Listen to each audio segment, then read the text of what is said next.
The two players are not going to be involved in the game on Saturday. And it was a coach's decision. It was my decision. It didn't stem from any conversation or argument between myself and the two players, and it's a done issue. What's going on, everybody? Welcome into episode 46 of Lobbing Scorchers. This is Ari Lillianwall.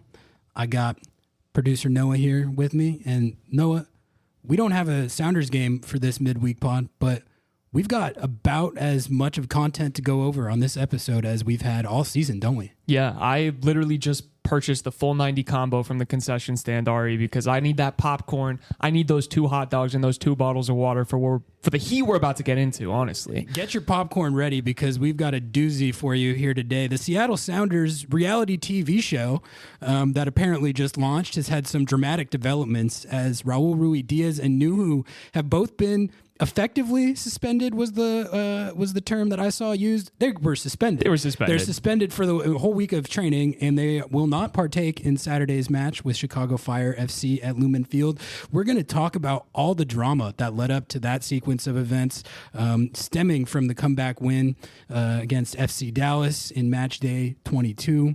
So, looking forward to that, and we've got some headlines from around the league that we're going to hit at the end as well, and some news on Pedro de la Vega that we're going to hit. We had a coach firing in MLS, so that's always exciting. We're going to talk about our thoughts on that. But before we get into that, the first thing I wanted to tell you all is that I know I said on the last show that the transfer guru Tommy Scoops, Tom Bogert, was going to be on this show for an interview. He ended up having to push. Tommy Scoops is a very busy guy, so I'm sorry about that. But we're going to get him. I was talking to him today. We're going to get him on the show. He just had too much going on. He had to go back to Mexico. Tomorrow. He had to go to Cancun for the Transfer Summit 2.0. So I promise you we will get Tommy Scoops on the show as soon as we can, but we just got to get our schedules aligned. Also, as always, I'd like to thank all of our paid subs. We have a new subscriber this week, Chris. So you can stop reading this list, Smith. I got bad news, Chris. We appreciate the sub, but it's still few enough names where Noah, I feel like I have to read the list. I'm just going to do it really fast, guys. If the list reading is becoming too much, you're free to flame us on Twitter for that. But I feel it's necessary to express our love and appreciation for every single one of you until it really becomes like an untenable amount. So, Chris, so you can stop reading this list, Smith. Thank you, appreciate it. We also got Norm Bontier, Rob Lincoln, Tom, Lachlan Galbraith, Samuel Fout, Nate Bowling, Joey Pasquinelli, Brennan Murphy, Peter Earls, Rhombus, Nate Bontier, Tyler Nakatsu, Owen Mason, David Rodriguez, Christopher Maley, Bill Breitenbach, Mike Lentini, Aaron B., Derek Richards, Sounder Naves, Dan Pavetto, Mike Standish, Ryan Shane, Eric Stanley, my nephews CJ and Miles Marinakis, Andy Hill, Ian Mitchell, and Greg Hoker. No, I did that fast this week. Dude, that was good. I'm impressed. Okay, I usually take my time, so I think the more we get, the more I'll just blast through it like that. And eventually, I might have to go to just thanking the new subs. But Thank you to everyone who I just named. We really appreciate you. We also have one Sounder at Heart sub as well who used our discount code. Yes. Kenneth. Thank you, Kenneth. And honestly, if you want to support us moving forward, that's the better way to do it as it's a good segue, Noah. Lobbing Scorchers is a part of the Sounder at Heart podcast network. If you want to get the best independent Seattle soccer coverage, consider supporting us by going to sounderatheart.com/LS. That's sounderatheart.com/LS. Scroll down to subscribe and support to get 30 days completely free. Every sign up through our link helps support and grow this show. So any and all support that you can toss us on there is very much appreciated. And if you haven't done so yet, subscribe to the Lobbing Scorchers YouTube. We're almost at 200, dude. Oh, really? We're we close. Must have blown 170. We must have blown up since the last time I looked. We were more like 150 or 60 last time I looked. But we continue to grow our presence on there, and we appreciate that's it. That's an easy way to support the show. Free All it 99. takes is a click of the button, and we can keep growing our platform on there. All right, I think that's enough housekeeping.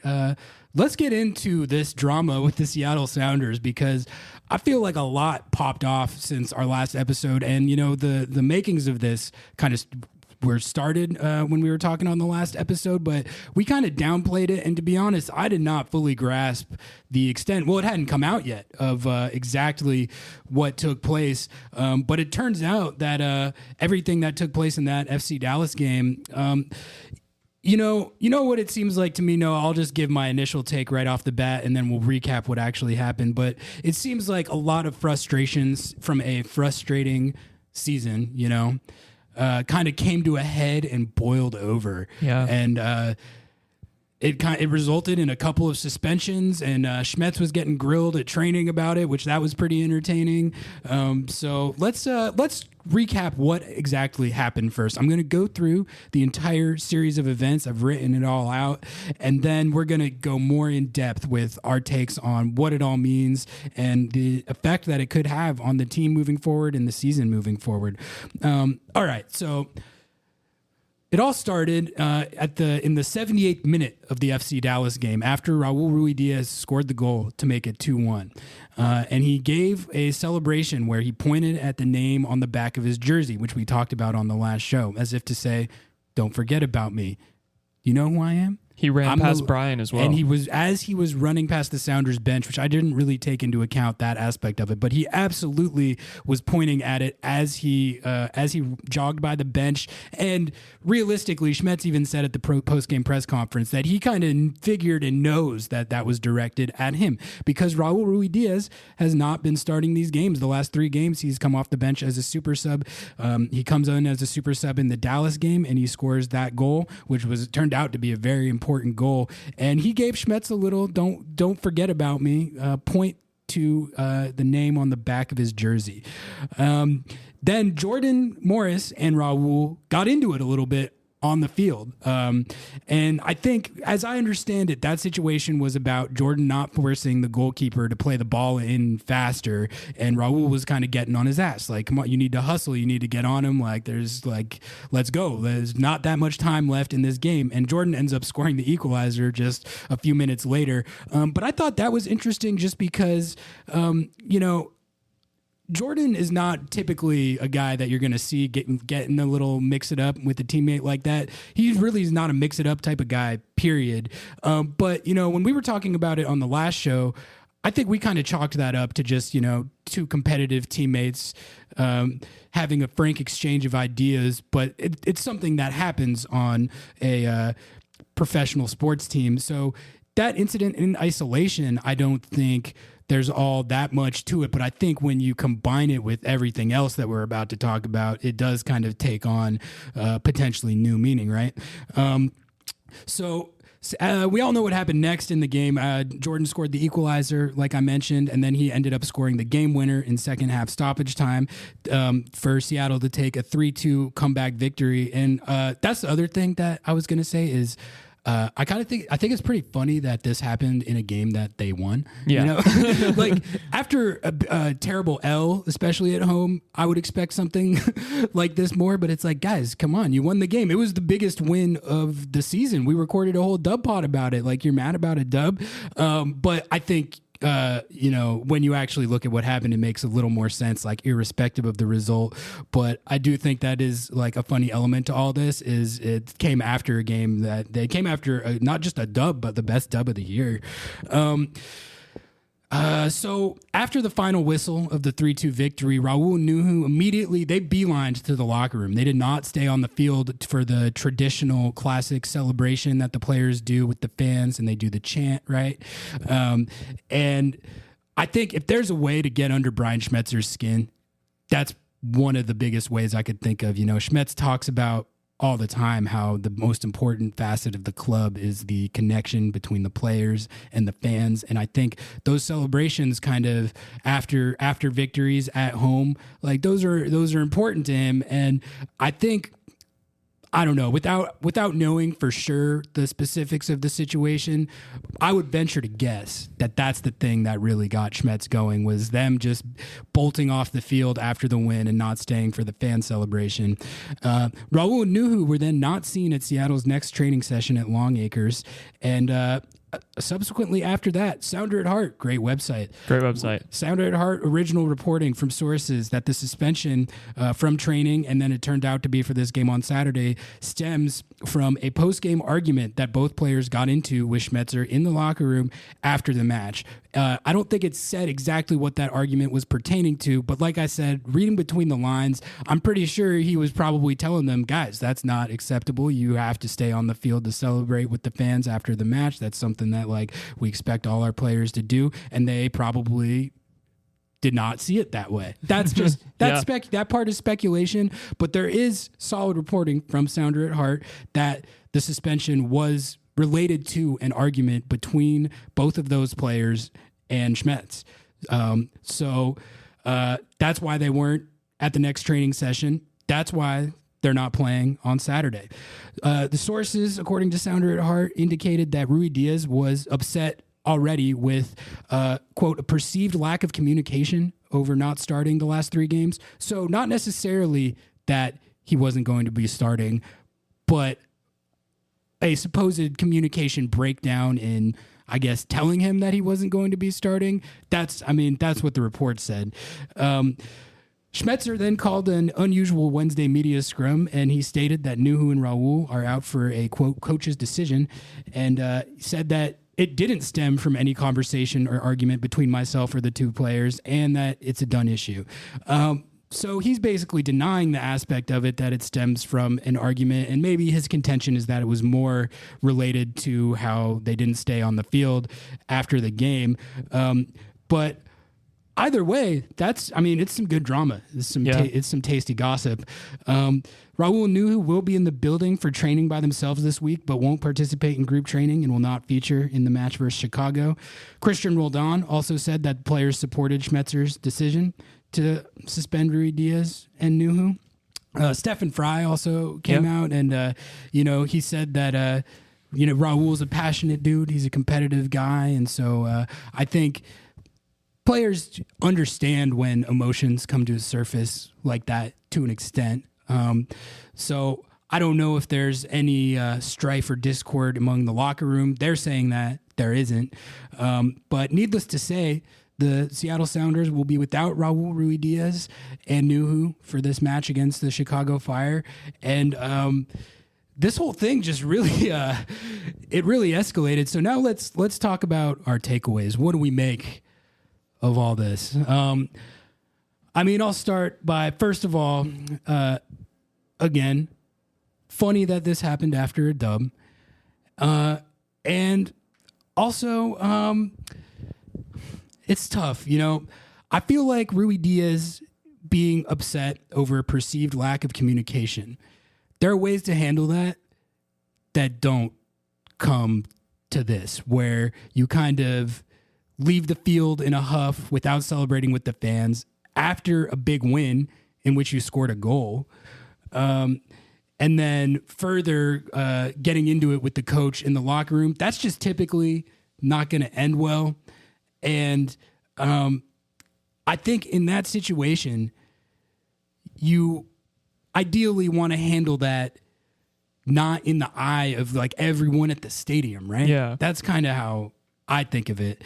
As for how Nuhu got involved in all this, I don't know what he was mad about. I don't know if he was just saw that Raul was mad and was like, I'm going to be mad too. Or if there was, did you notice anything in the game where Nuhu might have gotten upset with a teammate or with I think he was just mad he coaches? came off early. So about getting subbed out. So, it seemed like he sort of just latched on to Raul's anger. I don't know, if Raul hadn't stormed off, maybe he doesn't storm off. I didn't see the footage of the storm off. Like, I did not really see that aspect of it, or hear about that aspect of it till after the fact. I did see the Raul and Jordan exchanging words, but I don't know. What do you think, Noah? I feel like from Rui Diaz's perspective, you can handle that way if you want, but like just most times that's not going to end well, is it? No, I think it's quite silly and childish from a player who is not only just a veteran, but like a locker room staple and someone who's supposed to be leading the team, and also someone who's like trying to prove their value to the team. That seems like a really dumb thing to do when, you're trying to fight your way back into the starting lineup, whether you believe that you should be starting or not. That's kind of like you just made the decision for yourself to not play, and that just feels really stupid. Yeah, it's interesting because, before all this happened, my observation was that Raul was actually handling his loss of his starting role quite professionally. The team put out the video after the Houston game of the players on the field after the match. Did you see this video? And Raul is gassing up Paul Rothrock. He said, "This is the guy. This guy brings the best energy. Like, I love this guy." And he did not. And he came off the bench in that game, and he didn't really seem pressed about it at all. And I think, if anything, he's had a reputation as a great teammate, not just a good teammate, but a well-liked guy in the locker room who is very supportive of his teammates and specifically has been a great mentor to the young players, which not every star player of his stature and pedigree will work with the young guys like that. Clint Dempsey was not a guy who did that as much. Raul is a guy who's done that. So to see it kind of go from gassing up Paul Rothrock on the field and I'm going to be a good teammate to storming off the field and getting into it with the coach and then getting suspended, it just seems like a really quick and fast escalation, Yeah. I feel like I can see it both ways, though, in the same sense. He can be connected with the team and respect his teammates and, be in good terms with the team, but also be frustrated with the coaching staff, with the front office. And if I can be a little conspiratorial here, Ari, do it. I think that because that was not even that long ago that it was the game before. It was the game before, the midweek game before. Maybe he got some news about his contract or what they might possibly be doing with him in this next window that really frustrated him, because the source says lack of communication, but it doesn't necessarily note the lack of communication was about starting or not. I see. That there could be. That's my galaxy brain take. That is a galaxy brain take, and that there could be something to that. There has been a lot of speculation regarding his future with the club, given his age and just the lack of production, not really just from him, but from this whole offense. I think there's been a kind of a sentiment that guys are playing for jobs right now, and he's at the forefront of a player who's being talked about in that manner. So he also, I forgot to mention this part, but he posted a photo on his Instagram story today, correct? Yeah. With the caption in Spanish, "My mother didn't raise a coward," with a devil emoji. Yeah, fire. Not exactly. With a Porsche in the background, too. Yeah, with a Porsche in the background. Not exactly sure what he means by that, but it definitely is quite obviously a commentary on the drama that's been unfolding. So anyway, we'll see how it pans out. Christian Roldan and Stefan Fry were both pretty emphatic that this team is close-knit, that there's no discord or strife or drama among the players or in the locker room. Of course, they're going to say that. Schmetzer also tried to downplay everything today.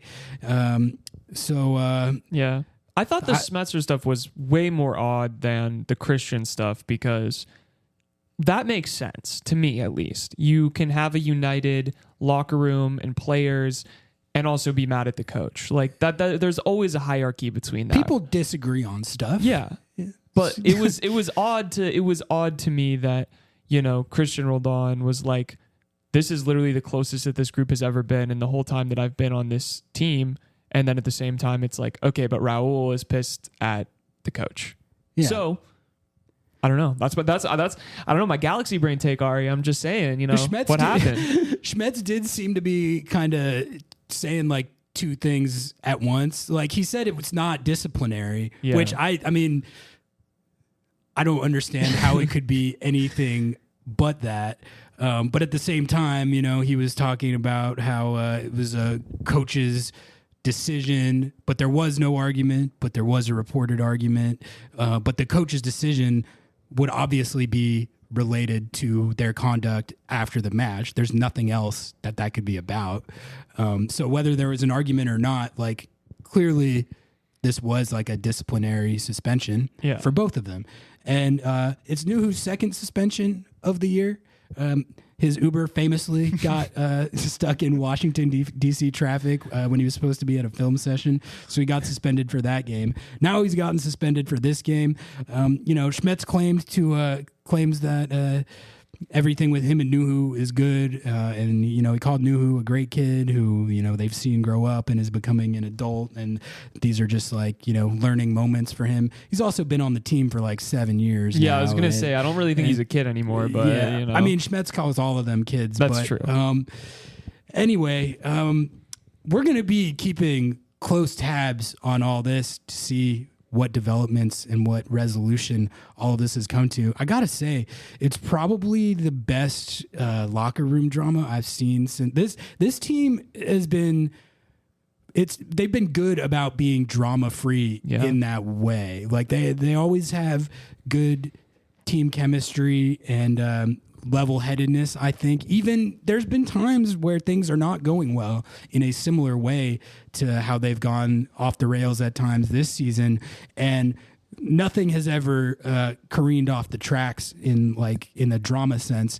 And I don't think we're at full meltdown or implosion stage with this yet, but it is the type of, when there are meltdowns and implosions, this is the type of stuff that tends to happen first. And you either nip it in the bud and move past it, and in some cases you can get stronger from it, or I've seen examples of MLS teams or just professional sports teams in general where the locker room does implode, and the coach loses the players, and that can get crazy.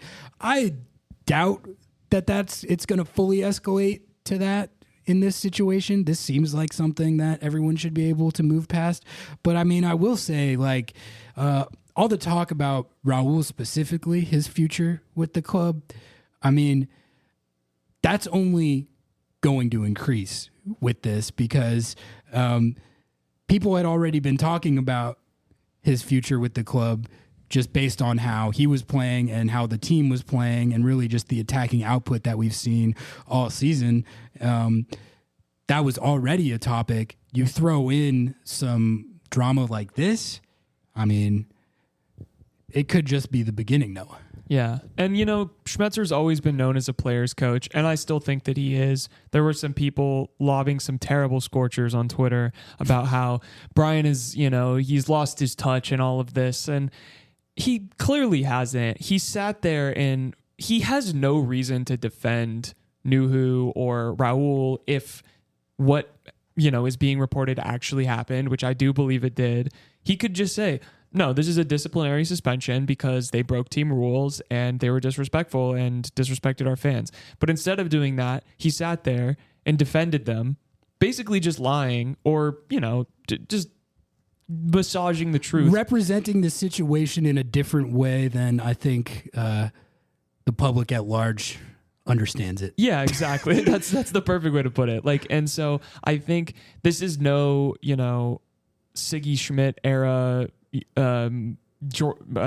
Clint Dempsey not showing up to practice and throwing a tantrum. This is a scuffle, But then again, we could be wrong because people pointed this out to us last episode and we were like, nah, bro, we're chilling. It's fine. Well, we were specifically, if I remember correctly, talking about the Raul and Jordan interaction. True. Which, like I said, that on its own, I don't read too much into that. But I think looking back on it now, what that indicates is that Raul was pissed, and he is pissed, and he's been pissed. He's not happy about, he's probably not happy about coming off the bench, but it sounds to me, reading between the lines, that he's not happy about how that was handled. Yeah. And we're not going to know exactly the specifics of what has him feeling this type of way, but it's something. As for Schmetz, there's being a player's coach, and I do think man management is what Schmetz has proven to be best at. I think he's sharper tactically and with personnel than maybe he gets credit for. But I think what's made him an elite coach in this league, and a big reason why he's won the amount of trophies that he has since he took over as coach of this team, is because his man management skills are so sharp. And he's very good at getting players to understand that he cares about them as people off the field, and he's very good at putting them in situations where they can become the best player that they can. And to me, that's the most important part of being a coach. It's managing egos, managing personalities, managing the locker room, and putting your players in the best positions to succeed more than it is necessarily X's and O's. And Schmetz, I think Schmetz is an elite coach at that aspect of it. But you also, there's a fine line between being that type of coach and, getting walked over when a situation like this comes up. So I don't necessarily think Schmetz is in the wrong for taking this disciplinary course of action, but it's definitely just going to be interesting to see what type of subplot this could evolve into as we move forward in the season here. We are basically Bravo TV, Ari. We are locked and loaded for this. Earlier this season, they were the improvisational comedy troupe. Now they're the reality TV show. And frankly, it's entertaining for us, and it's good content for us at Lobbing Scorchers. So I'm okay with it from that standpoint. And, maybe a little drama after a big dub is what the team needs to really light a fire under it. I don't know. Yeah. Maybe I'm reaching, but lock in. It's definitely the whole situation escalated to a much greater extent than I would have thought. Unless you have anything else, Noah, I think we can move on to the other news from the show. I mean, rest assured, we're going to be keeping track of the drama and what happens moving forward. As for the effect that it'll have on this game on Saturday, I mean, the Sounders won't have Raul or Nuhu for the match. I think if there was a match where you could go into it without those two guys and hope to make it out all right and still have a great chance of getting the 3 points, it would be this one. You're at home against a Chicago team that's one of the worst teams in the league, been one of the worst teams in the league, honestly, for the last 4 or 5 years. And, frankly, you've been getting great production from Jordan Morris. And Reed Baker Whiting will probably play in Nuhu's place. And, all 3 goals, as I believe Jeremiah pointed out in that Sounder Heart report, all 3 goals came after RBW subbed on. So he should be able to fill in more than capably. You just don't have the variable of bringing Raul in as the super sub in a situation where you might do so.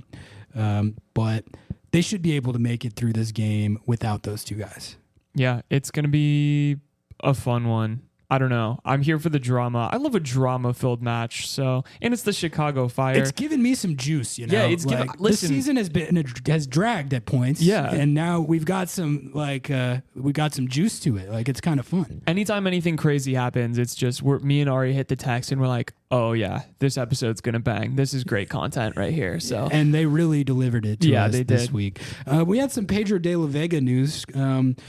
He could play it in this game. That's honestly, that's a big story that normally we probably would have led with. Yeah. But he's been in full training, if I'm not mistaken, and he should get at least some minutes in this game, which that is fantastic news. We've talked about how disappointing it's been this year to not get to see him play.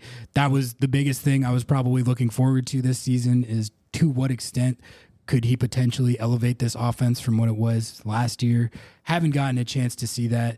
Been, for the most part, pretty much the same offense that we saw last year, which was a pretty mid MLS attack. And to be fair, it's been much better the last few weeks, I think. They've scored multiple goals in 3 or 4 straight games, and the form in general has improved. But the notion of actually getting Pedro de la Vega in this lineup for any extended period of time at all is exciting, and I really hope that he. I'm hoping he puts in a good 20 or 30 minutes in this game, and we can hopefully see him make the type of impact that we all thought that he had the potential to make when they signed him. Yeah, I mean, we talk about it all the time. He is going to be the difference maker on the latter part of this season. If he can hit, if he can get cooking, if he can stay healthy, that gives a new boost to the Sounders, who are already in a position, if they continue to get results, to make the playoffs. And we all know, once you get in the playoffs, anything can happen. And for as much as we've complained about this attack this season, at this exact moment right now, you are getting consistent production from Jordan Morris and Albert Rusnak. Both of those guys are in really good form. They are putting up numbers on the stat sheet. You add a guy who has the creative ability that De La Vega has,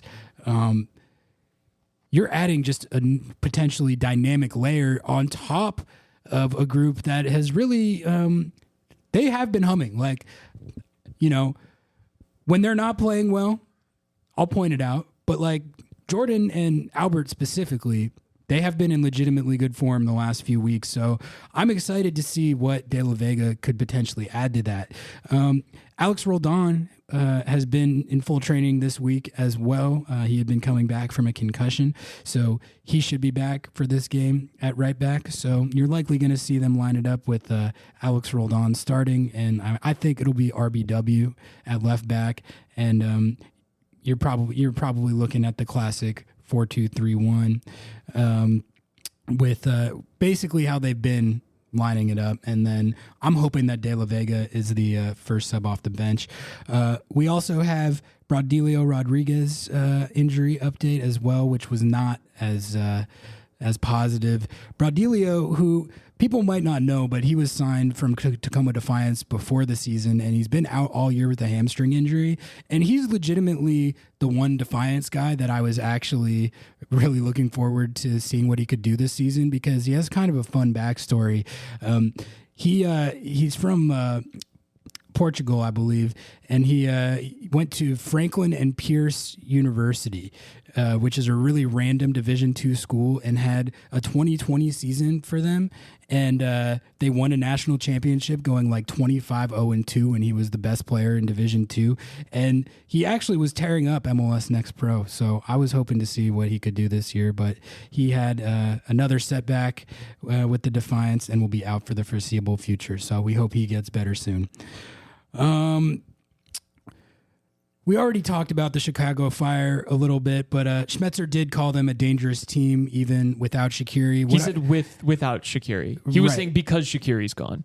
Which is even funnier. Saying. Yeah. I mean, so what I can tell you about the Chicago Fire is that their patented move is to honestly, man, I'm telling you, and I don't say this to jinx anything. If they get the lead in this game, do not even worry about it even a little bit. They could be up 2 goals. I'm telling you, it doesn't matter. It does not matter. This team loves to give up the lead. It's their greatest passion in life and in sport they actually quite frequently score the first goal, and they sometimes even go up 2-0, never win the game. Pretty much never. Like the games that they do win, it's not games where they went up first. It's games where they come back. But they don't win very often. And if they're up 2 goals, it is the most meaningless lead that you could possibly imagine. They might score first in this game.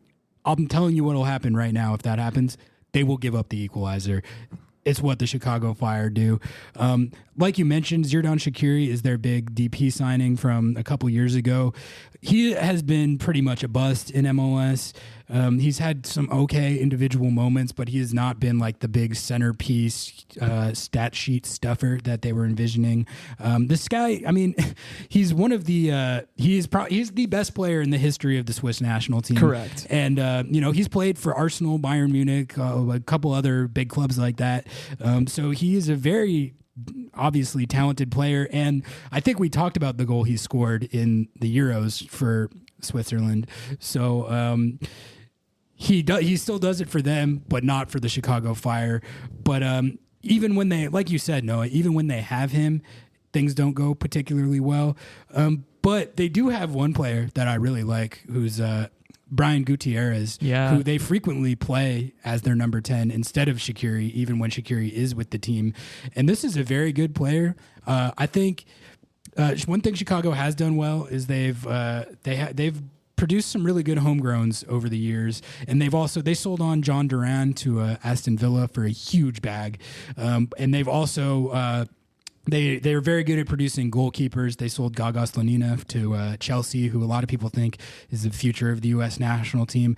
I'm not as sure about that anymore, but I did buy into that at one point, and I do believe in Gaga's upside, so I credit them for developing them. And then also their starter in goal right now, Chris Brady, is supposedly just as good, if not potentially better, than Gaga. So they churn out elite goalkeepers without a doubt.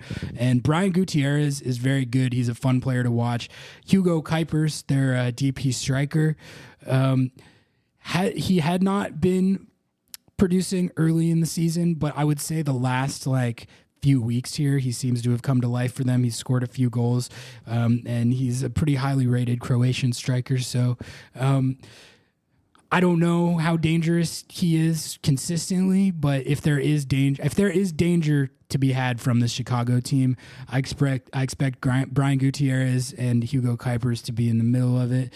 And Chris Brady is a sick goalkeeper. He's probably going to make some nice saves in this game, but realistically, beyond the guys I mentioned, there's just not a heck of a lot going on with this Chicago team. They might still have Chris Muller report. I don't know. That's about it. But this is a team that at home, with the form that Seattle's been in, that's been better lately, they should be able to handle this Chicago team. Yeah, I am not going to be surprised if they get a goal on us, but I fully expect that the current form Seattle Sounders should beat this team. Doesn't mean they will.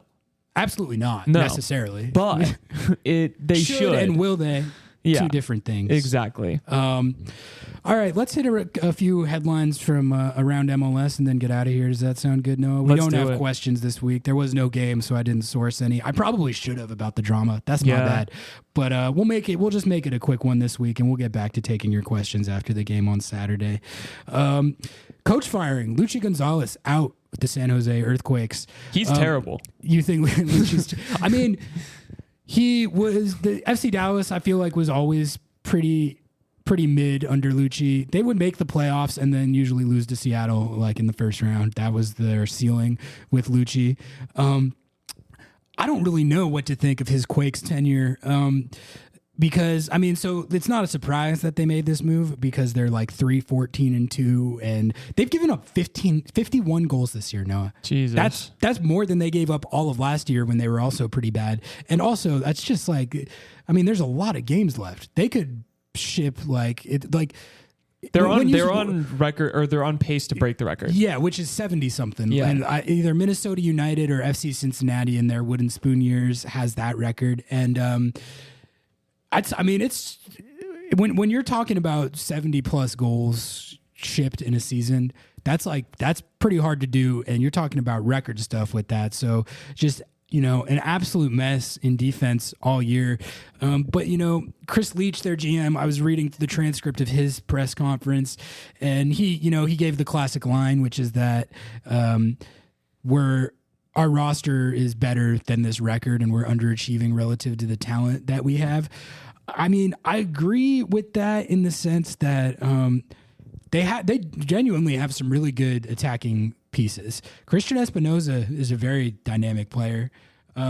This guy, Hernan Lopez, the Diego Maradona's nephew, their new DP they just signed, he's pretty nasty. He's already scored a couple of really nice goals. It seems to me that he's going to be a productive player in MLS. Jeremy Abobasi is a really good MLS striker, underrated. So just right there, you have the theoretical makings of a good, productive MLS attack.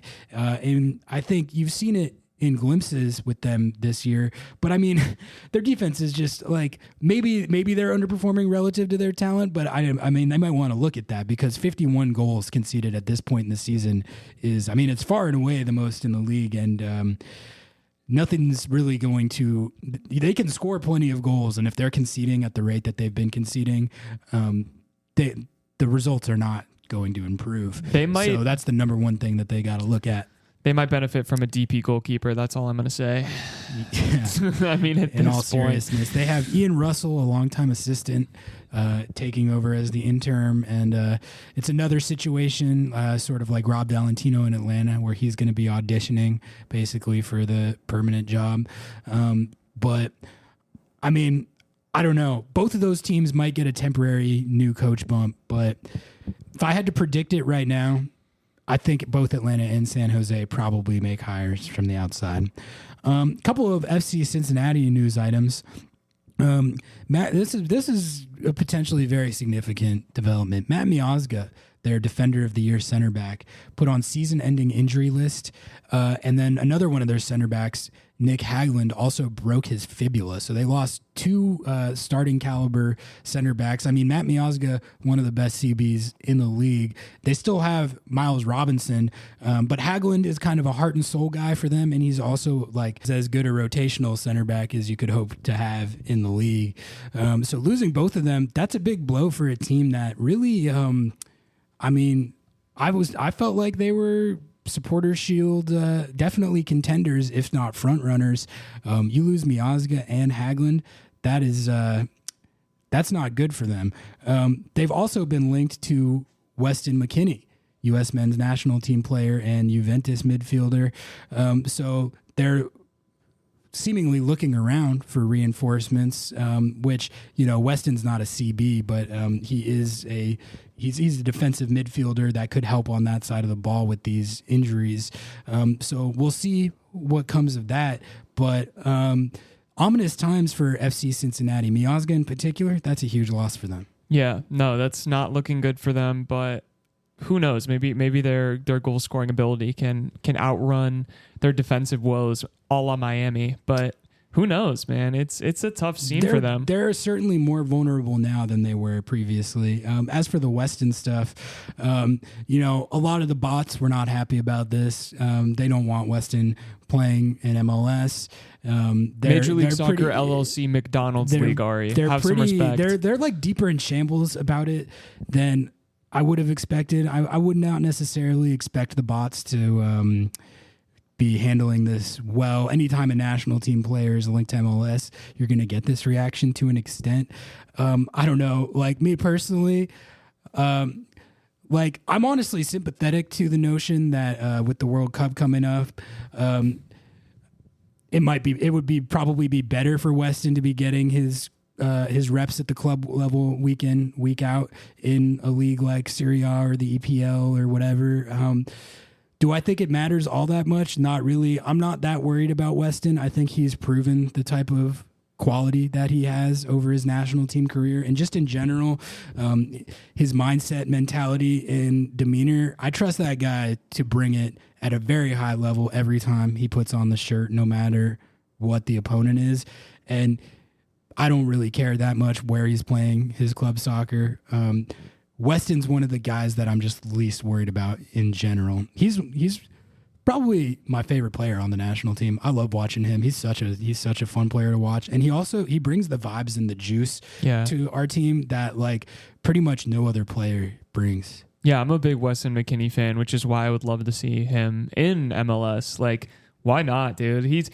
The thing is too, like, let's be real, you know.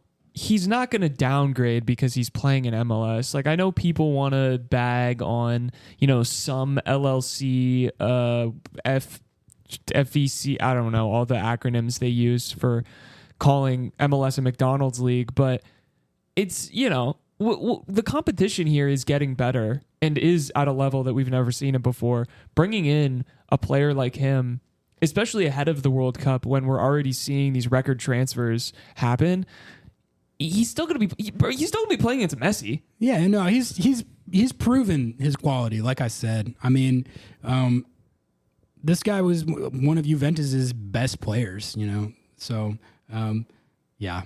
Ari, it's gonna ruin the national team. Apparently, if he comes. He can't. Ari, like I literally saw a bot say that it was like the worst thing that could possibly happen. I did see that too. Which, I mean, God, Gotta get a grip sometimes. I know. I called them neurotic, and they did not like that either. You don't. I stay away from the bots at this point in my life, but I respect and appreciate that you poke the hornet's nest sometimes. Every once it's in a while. definitely entertaining. Yeah. All right. Unless you had anything else, Noah, I think we can call it right there for episode 46. Thank you all so much, as always, for tuning in. We really appreciate the increased listenership that we've seen since our partnership with Sounder at Heart launched. We appreciate everyone who has supported and will support the show. We love churning these out. Like, comment, rate, subscribe, 5-star reviews. I'm just saying all the buzzwords. Yeah, all of them. You're hitting them. Share with share with everybody. Weston McKennie. Share with Weston McKennie. Yeah. Share with the bots. Share with the bots. We love you, bots. Please tune in. Give us downloads. If you haven't yet, subscribe to the YouTube and subscribe to Sounder at Heart. SounderAtHeart.com/LS. LS. That'll do it for this one. Until next time, we out. Peace.